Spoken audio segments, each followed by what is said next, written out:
selanjutnya itu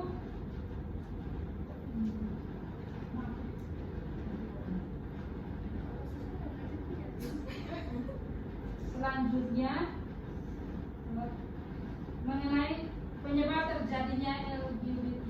Nah, ada beberapa faktor ini. Yang pertama dari keluarga, faktor keluarga. Nah, pengalaman atau trauma anak di masa kecil seperti kekerasan fisik, mental, dan kekerasan seksual itu mempengaruhi wanita tersebut bersikap benci terhadap pria. Kemudian B, seperti faktor pergaulan dan lingkungan. Kebiasaan pergaulan dan lingkungan anak seperti ketika berada di asrama atau sekolah terpisah dari laki-laki dan perempuan itu dapat mengundang hubungan.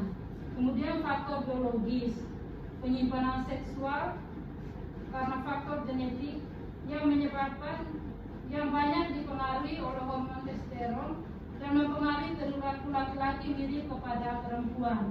Kemudian faktor moral dan akhlak. Golongan homoseksual terjadi karena adanya pergeseran norma-norma dan lemahnya iman dan pengendalian hawa nafsu serta karena banyak rangsangan seksual. Nah, dari penjelasan saya ini apakah ada yang ingin ditanyakan? Tidak, selesai. Selanjutnya, baik, jika tidak ada yang ingin ditanyakan terkait penyebab LGBT, saya lanjutkan untuk dampaknya ya. Dampak LGBT ada dalam masyarakat mencakup banyak aspek, baik positif maupun tantangannya. Untuk yang pertama, hilangnya tujuan pernikahan, yakni mendapatkan dan memperbanyak keturunan. Kalaupun seseorang LGBT itu bisa menikah, maka istri atau suami akan menjadi korbannya, tidak mendapatkan ketenangan, kasih sayang, perlindungan, dan juga hidupnya akan merasa tersiksa. Untuk yang kedua, ada berefek terhadap syaraf. Adanya kebiasaan jelek ini akan mempengaruhi kejiwaan seseorang, memberikan efek yang sangat kuat pada syaraf sebagai akibat yang dia rasakan seolah dirinya diciptakan bukan sebagai laki-laki atau sebagai perempuan. Untuk yang ketiga, ada perilaku LGBT juga memberikan efek terhadap otak. Penyebab pelaku LGBT baik gay dan lesbian bisa menjadi pemurung, cemas, dan juga depresi akibat tekanan mental di lingkungan yang tidak mendukung.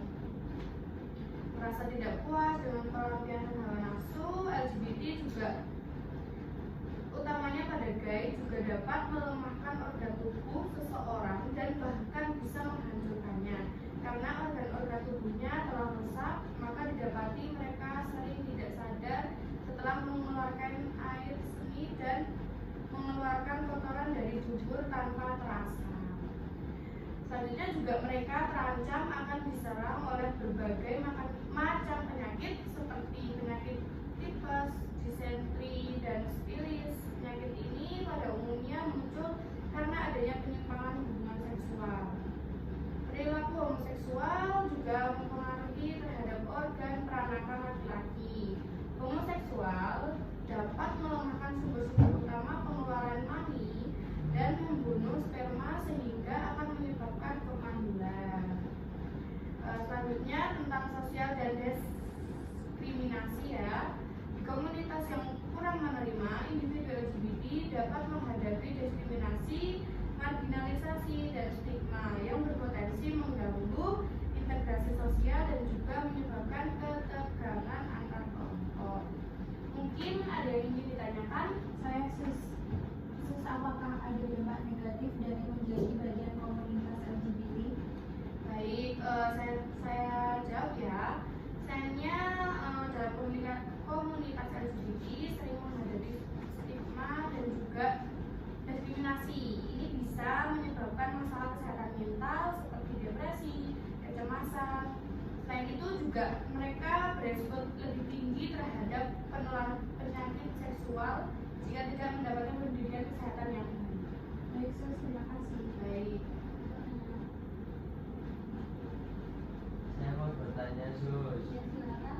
Apa yang bisa kita lakukan untuk mencegah dampak negatif ini? Untuk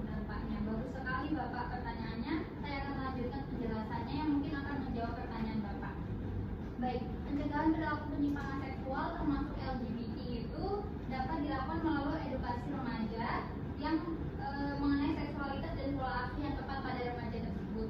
Karena remaja itu masih rentan tentang pencairan identitas yang rentan, sehingga penyuluhan informasi pada remaja itu sangat penting. Untuk selanjutnya yaitu edukasi pada pola asuh orang tua dan lingkungan sekitar. Itu sangat berpengaruh sekali pada remaja tersebut. Juga paparan terhadap perilaku yang tidak sesuai dengan peran gender tradisional dapat menyebabkan internalisasi nilai yang menyimpang. Oleh karena itu, membatasi pergaulan sangat penting untuk pencegahan terdapat LGBT. Seperti itu. Jadi seperti itu ya Bu. Iya. Bu, saya mau bertanya, apa perbedaan antara orientasi seksual dan identitas gender? Baik, untuk orientasi seksual itu merujuk pada ketertarikan seseorang terhadap orang lain seperti homoseksual, ada biseksual, dan yang terakhir heteroseksual. Nah, untuk identitas gender itu bagaimana seseorang mengidentifikasi dirinya seperti pria, wanita, atau non-biner, seperti itu. Terus saya mau bertanya, bagaimana cara meningkatkan kesadaran tentang isu-isu LGBT? Baik. Cara meningkatkan kesadaran tentang isu-isu itu seperti mengadakan seminar dan diskusi publik, kemudian memanfaatkan media sosial untuk berbagi informasi, mendukung organisasi yang bekerja untuk hak-hak LGBT, mengedukasi dan mengkaji diri dan orang lain tentang pentingnya inklusi dan keberagaman. Sama. Terus saya mau tanya, apakah orientasi seksual dan identitas gender itu bisa berubah? Baik, saya jawab ya Ibu. Untuk orientasi seksual dan identitas gender adalah aspek mendalam dari siapa seseorang. Banyak orang yang menemukan bahwa orientasi dan identitas adalah bagian inti dari diri mereka yang tidak berubah, meskipun ada juga yang mengalami perubahan dalam hidup mereka. Baik, terima kasih. Terus untuk langkah awal yang bisa kita ambil untuk mempromosikan kesehatan di komunitas kita itu, langkah awalnya bagaimana, Sus? Baik, saya jawab ya Pak. Jadi langkah awal untuk yaitu dengan memulai percakapan dengan teman-teman dan keluarga untuk membahas isu-isu tersebut, dan juga membuat forum acara pendidikan di lingkungan kalian untuk meningkatkan pengetahuan tentang LGBT. Seperti itu. Baik, bapak-bapak dan ibu-ibu, ingat ya, setiap orang berhak mendapatkan pemahaman dan dukungan. Dengan edukasi, kita bisa mengurangi stigma dan menciptakan masyarakat yang lebih inklusif. Nah, terima kasih atas partisipasinya. Mari kita terus berjuang untuk kesehatan dan kesejahteraan semua orang.